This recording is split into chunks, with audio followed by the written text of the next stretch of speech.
पहले वाले वीडियो में आप लोगों को बताया था कि देश के राष्ट्रपति के चुनाव की प्रक्रिया क्या है और उनका शपथ ग्रहण किस प्रकार से होता है। संविधान के मुख्य न्यायाधीश की उपस्थिति में वो संविधान की पद और गोपनीयता की शपथ लेते हैं।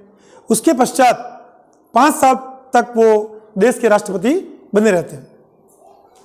अगर इस बीच में लोकसभा, राज्यसभा या देश की जनता को ये लगता है कि राष्ट्रपति जी अपने कार्य को ठीक प्रकार से नहीं कर पा रहे हैं या संविधान की सही प्रकार से पालना नहीं हो रही है या वो उन कर्तव्यों के निर्वहन में अक्षम हो गए हैं, तो संविधान के अंदर उन राष्ट्रपति को अपने कार्यकाल पूरा करने से पूर्व हटाने की प्रक्रिया संविधान के अनुच्छेद 61 में निहित है।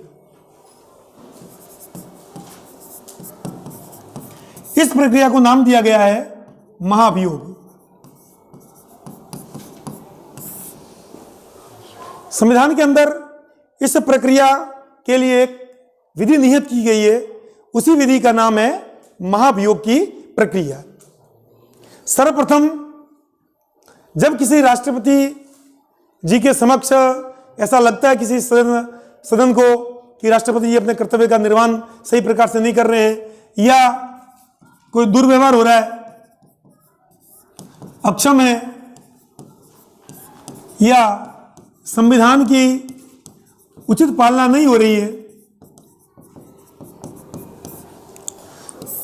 तो भारत के केंद्र के जो 2 सदन हैं, लोकसभा और राज्यसभा, इन दोनों में से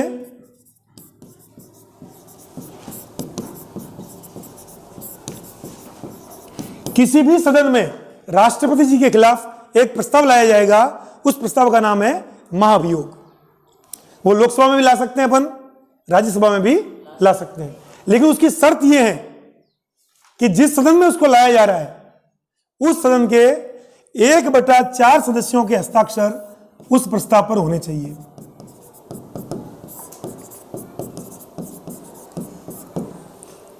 अगर लोकसभा के 543 में से 2/3 सदस्य नहीं, 1/4 सदस्य, या राज्यसभा के 250 में से 1/4 सदस्य अर्थात 25% सदस्य उस प्रस्ताव पर हस्ताक्षर करके वो प्रस्ताव लोकसभा अध्यक्ष या राज्यसभा के सभापति के समक्ष पेश करेंगे। लोकसभा अध्यक्ष और राज्यसभा के सभापति उस प्रस्ताव की विवेचना करते हैं, उसको देखते हैं, समझते हैं और उनको लगता है कि राष्ट्रपति पर जो आरोप लगाए गए हैं वो उचित नहीं है, तो उसी समय उस प्रस्ताव को वो खारिज कर देंगे और राष्ट्रपति जी अपने पद पर बने रहेंगे। उनको ऐसा लगता है कि इस मामले में कुछ तथ्य हैं तो वो महाभियोग प्रक्रिया चलाने की अनुमति देते हैं। इसके लिए वो एक 3 सदस्यों की समिति का गठन करेंगे। उस समिति के अंदर कौन कौन सदस्य होंगे?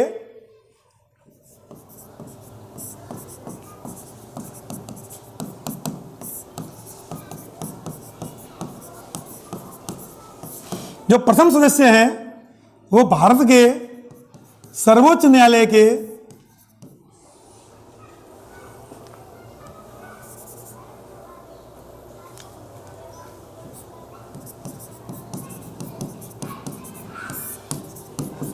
एक न्यायाधीश होंगे। भारत की सुप्रीम कोर्ट के कोई भी एक जज उस कमेटी के एक सदस्य होंगे। दूसरे सदस्य होंगे किसी भी उच्च न्यायालय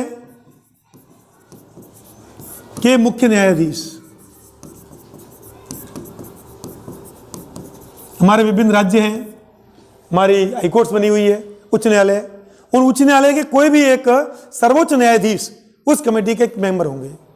और जो तीसरे मेंबर होंगे वो लोकसभा अध्यक्ष या राज्यसभा के सभापति की नजर में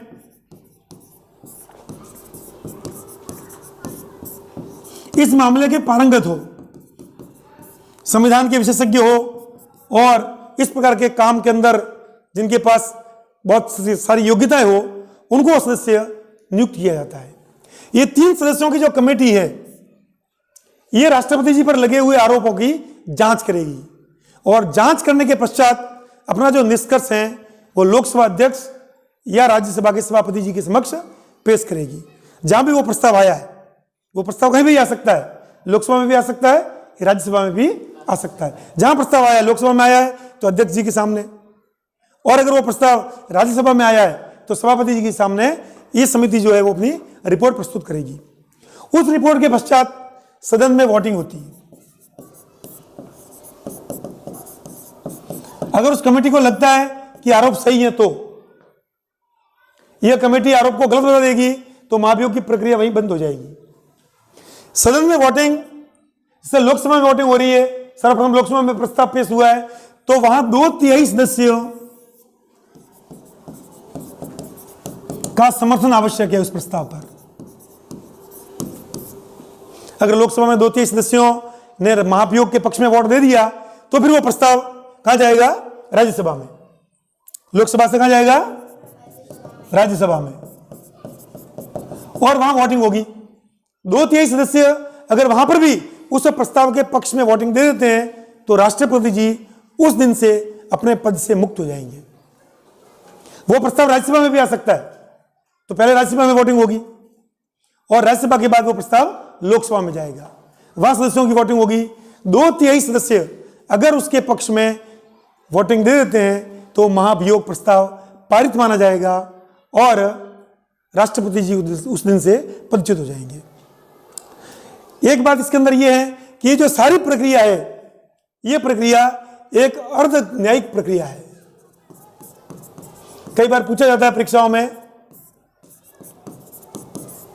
अर्ध न्यायिक प्रक्रिया राष्ट्रपति जी को हटाने की। कई बार ऐसा होता है कि लोकसभा के अंदर प्रस्ताव आ गया, मान लीजिए 7 तारीख को, और दूसरे दिन राज्यसभा में भी प्रस्ताव आ गया 8 तारीख को महाभियोग का, तो जो प्रस्ताव बाद में आया है 8 तारीख का वो खारिज हो जाएगा और वो प्रक्रिया वो लोकसभा में चलेगी पहले, फिर वो राज्यसभा में जाएगी। अगर राज्यसभा में पहले आ गया है तो प्रक्रिया राज्यसभा में पहले चलेगी। दोनों सदनों का समान अधिकार है उसके अंदर राष्ट्रपति जी को हटाए जाने के मामले में। धन्यवाद।